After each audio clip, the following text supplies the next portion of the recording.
So it's a fairly tight warning. It does not include Manitou. Again, we were talking about these storms are moving from southwest to northeast.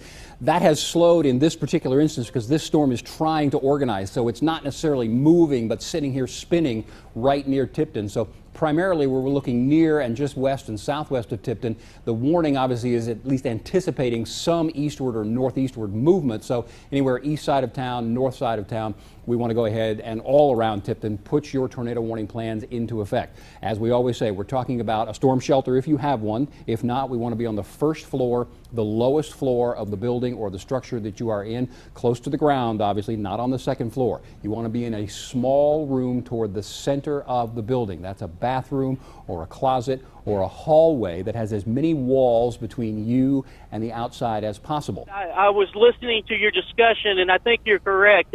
There is some broad rotation that we're seeing right now, but we're not seeing anything on the ground. Okay, very good. So we are getting these little lowerings there. We can see that picture right in the center. These are more scud looking, would you say, Chris, or are this as opposed to a persistent wall cloud type rotation?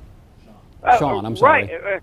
Yeah, Kevin, I think you're exactly right. Right now, it's just still trying to organize, and we're seeing a lot of scud, some upward motion.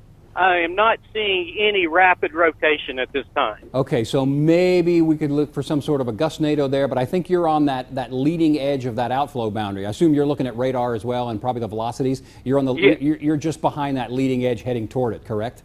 That is correct. Okay, Sean, stay with us, please. We'll come back to you in just a minute if we still have your signal. Okay, sir. Okay, thanks. Let's go back to radar scope and we'll talk about what he was talking about right there. He is heading out east of Tipton. The heaviest part of that thunderstorm cell right there, that leading edge of that strong gusty wind area is just on the east side of Tipton. That's moving in this direction. What we're looking for in a tornadic rotation is for this to tighten up from pixel to pixel. We call that gate to gate shear. Very broad right now, but that's a signal. Hey, thunderstorm is trying to maybe organize and tighten that rotation, so we keep an eye on that. The National Weather Service does as well. Then they get reports from the spotters on the ground. Is there a wall cloud developing? Is there a lowering? Is there a funnel cloud? So not threatening right here north of Tipton, but this is the benefit of Doppler radar to be able to look in here and see early signs of that rotation, which may, now we got a new image there, I think may try and tighten up a little bit. So here's some of that wind going back toward, or away from, and now we're going to try and tighten it up right in here. And Kevin, we do have some information coming in on chat.